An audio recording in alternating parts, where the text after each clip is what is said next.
Cada año, cerca de 10 millones de visitantes de todo el mundo recorren sus 65.000 metros cuadrados de galerías, las cuales ofrecen más de 35.000 obras. Fue un castillo fortificado en la Edad Media, luego residencia de los reyes de Francia. El Louvre es el escenario de 8 siglos de historia. Vamos a dar un pequeño recorrido por la maravillosa historia del Museo del Louvre.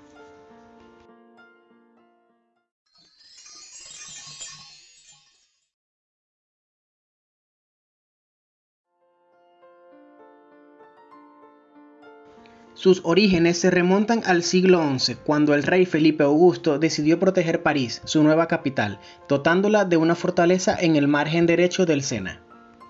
A finales del siglo XII, París ya no estaba confinada a la única isla de la ciudad, la Civitas original, donde estaba consagrado el Palacio Real y se construyó la Catedral de Notre Dame. Se fue formando una aglomeración, una nueva ciudad que necesitaba protección cuando el rey tenía que emprender una cruzada. El castillo de la Edad Media era un mundo oculto hasta las obras del Gran Louvre y su inauguración en 1989.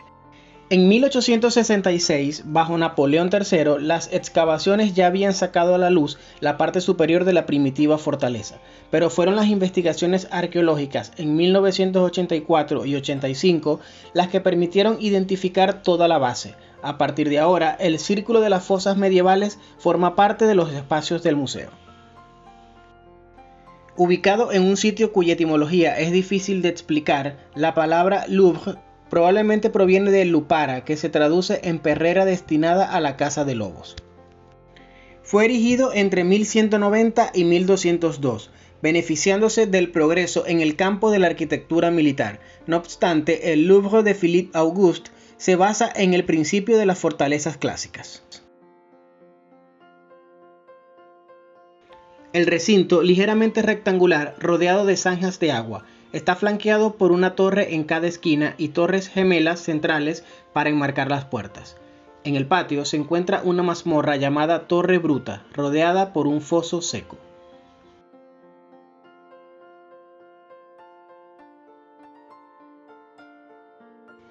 Actualmente solo queda la parte baja de una fortaleza medieval, la base inclinada que sostenía las murallas y las torres, pero podemos imaginarnos cómo eran viendo las pocas imágenes que los pintores han introducido en retablos que afortunadamente se han conservado. El retablo del Parlamento de París y la Piedad de Saint-Germain-des-Prés, al fondo aparece la silueta de un castillo cuadrangular, flanqueado por una torre en las esquinas.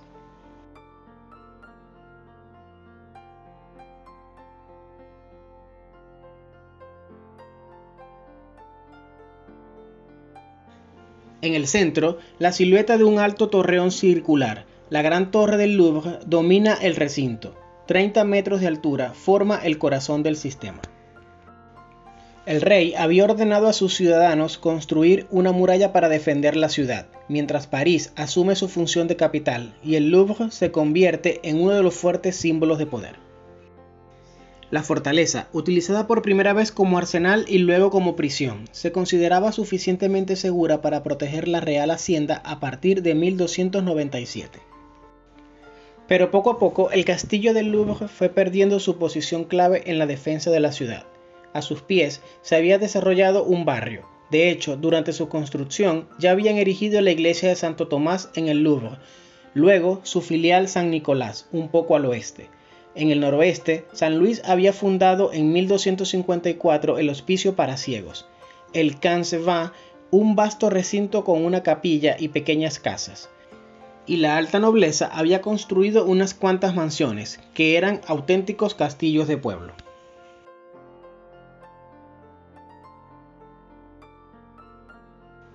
A partir de 1358 se levantará una nueva muralla en el margen derecho, que se extiende desde la puerta de San Antoine, donde Carlos V hizo construir la Bastilla, en la puerta de Saint-Denis, y luego desciende hasta el Sena, a unos cientos de metros del Louvre.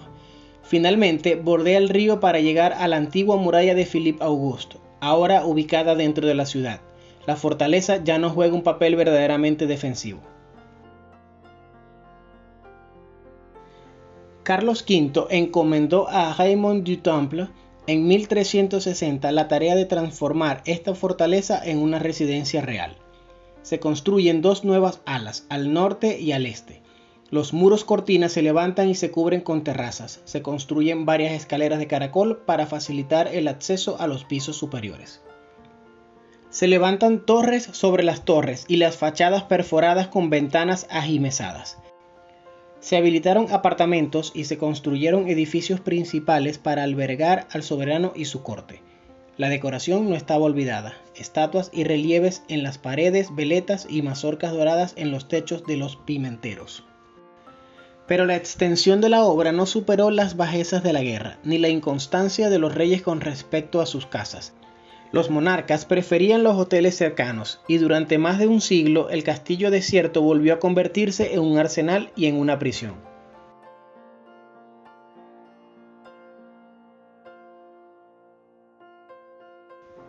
En una carta dirigida a los regidores, en 1527, Francisco I expresó su deseo de residir en París.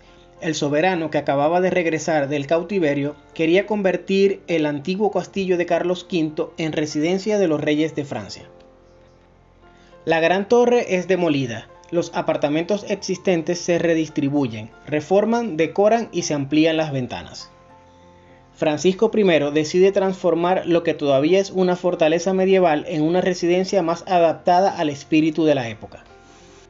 En 1546, Pierre Lescot es designado para dirigir la obra, asistido por Jean Goujon, a quien se le confían los ornamentos. Francisco I murió al año siguiente, pero Enrique II, que ostentó entonces el trono de Francia, instruyó a Lescot para que continuara su obra. Pierre Lescot primero demolió el ala oeste de la fortaleza y la reemplazará con un edificio de 2 pisos coronado por áticos. En su extremo, frente al Sena, añadió el pabellón del rey, destinado a los aposentos del soberano. La suntuosa arquitectura interior del edificio Lescot incluye en la planta baja la Sala de las Cariátides, cuyo nombre evoca las esculturas que Goujon realizó a partir de las antigüedades, frente a la cual se sitúa la pequeña sala del tribunal, que en realidad no es más que una plataforma desde la que el rey asistía a recepciones y fiestas. Cuando Pierre Lescot murió en 1578, dejó un Louvre notable por la fusión que allí se produjo entre el clasicismo y la tradición francesa, favoreciendo lo ornamental sobre lo monumental. Produjo aquí una obra importante para la afirmación de un estilo característico del Renacimiento francés. Las obras de Lescot aún estaban inconclusas cuando la reina madre consideró que el Louvre era demasiado estrecho para la corte. Le confió a Philippe Delorme la construcción de un nuevo palacio, las Tullerías. Construido en el sitio de las antiguas fábricas de azulejos, las Tullerías formarían un imponente cuadrilátero frente al Louvre. La reina madre también anunció su intención de conectar los dos palacios mediante una gran galería a lo largo del río. Esta es probablemente la razón por la cual su hijo Carlos IX hizo construir la Petite Galerie. A la muerte de Philippe Delorme, Jean Bugin lo sucedió en los sitios de las Tullerías, pero el trabajo se interrumpió en 1572. En marzo de 1594, Enrique IV entró en París después de 5 años tratando de consolidar su poder y convertirse en el rey de todos los franceses. Decide ir más allá del prestigioso proyecto de Catalina de Medici, y a su nuevo proyecto lo llamará el Gran Diseño, el que consiste en arrasar todo rastro del castillo medieval y unir el Louvre y las Tullerías por 2 galerías laterales, al norte y al sur. A partir de 1595, la pequeña galería de Carlos IX se elevó un piso.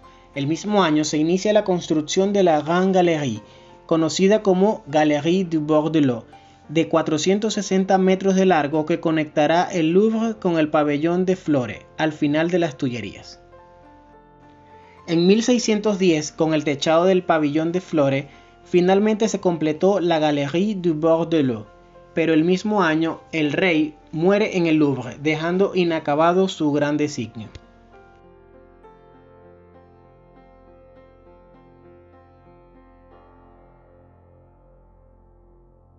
El gran diseño se calmó bajo la regencia y el trabajo no se reanudaría realmente hasta 1624, cuando Luis XIII emprendió la cuadruplicación ya prevista por Enrique II de la Cour Carrée.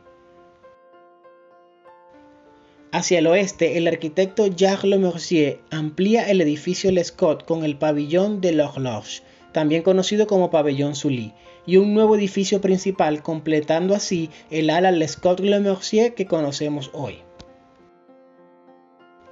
En 1652, el joven Luis XIV entra triunfalmente en París y se trasladó al Louvre. Inmediatamente mandó acondicionar los apartamentos bajo la dirección de Lemercier, a quien sucedería Louis le Beau a partir de 1654. En 1659 se iniciaron nuevas obras y para albergar allí al rey a la espera de la finalización del Louvre, Le Beau completó rápidamente el Palacio de las Tullerías.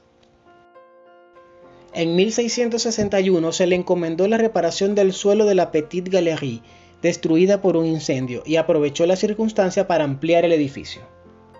La gran decoración de este primer piso se llamará la Galería Apolo, pero la lentitud en la realización de la obra y haberlo dejado inconcluso atestiguan el vivo interés que Luis XIV ya tenía por construir el Palacio de Versalles.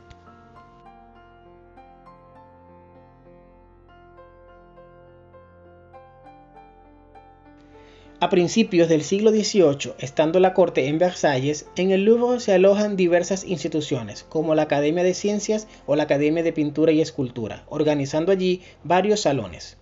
Muchos artistas instalaron sus estudios, como los escultores Pigalle, Falconet y el pintor Boucher.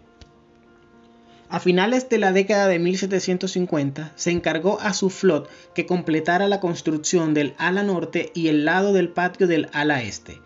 Al mismo tiempo, se derriban las numerosas viviendas que interfieren con la columnata, pero nadie sabe realmente qué hacer con este Louvre donde ya no quieren residir los soberanos de Francia.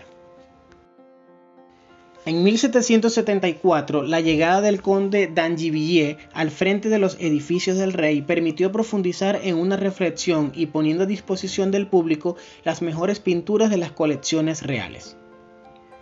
En 1779 se nombró una comisión con el objetivo de organizar el diseño de esta gran galería, mientras d'Angivilliers, por su parte, iniciaba su política seria de adquisición de obras de arte, pero los trabajos de desarrollo del futuro museo se estancaron por la Revolución Francesa. El Museo du Louvre es fundado el 16 de septiembre de 1792 y abrió sus puertas el 10 de agosto de 1793.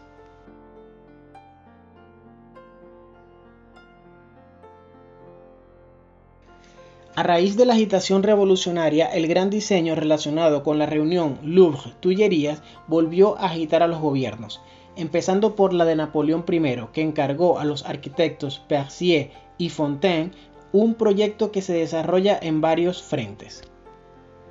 En la Cour Carrée completaron el revestimiento de las alas norte y oeste, así como las decoraciones esculpidas en el lado del patio y en el lado de la fachada. Tras desalojar a los últimos inquilinos del Louvre, emprenden la reestructuración de las salas y su disposición para acoger las obras de arte que llegan de toda Europa. Un gran número de obras confiscadas por los ejércitos napoleónicos fueron devueltas a sus propietarios. También se tomó la iniciativa de instalar en el Musée de la Marine el segundo piso del Louvre. Pero en general, el palacio sufrió pocas obras importantes. Aparte de la finalización del ala norte por Percier y Fontaine, las tareas principales estaban relacionadas con el diseño y la decoración de las salas de exposición. Fue en este momento, por ejemplo, que bajo la dirección de Champollion se establecieron las colecciones egipcias.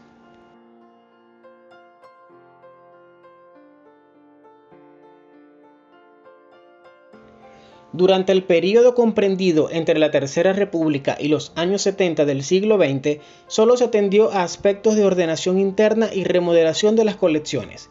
No fue hasta la llegada del gobierno de François Mitterrand en 1981 que el Louvre volvió a ser una cuestión de Estado. La originalidad del proyecto del Gran Louvre requiere un aumento del espacio de exposición y la redistribución de las colecciones. Esto es posible gracias a una distribución funcional de los espacios disponibles y la recuperación de oficinas ocupadas por ministerios desde Napoleón III. En 1983 la obra fue encomendada al arquitecto Min Pe. Se emprende el desarrollo del patio de Napoleón con la construcción de la pirámide y la construcción de la sala de recepción subterránea. En 1993 se abrieron las puertas del nuevo Louvre. Las superficies de exposición pasaron de 30.000 a 60.000 metros cuadrados y es así como luce actualmente.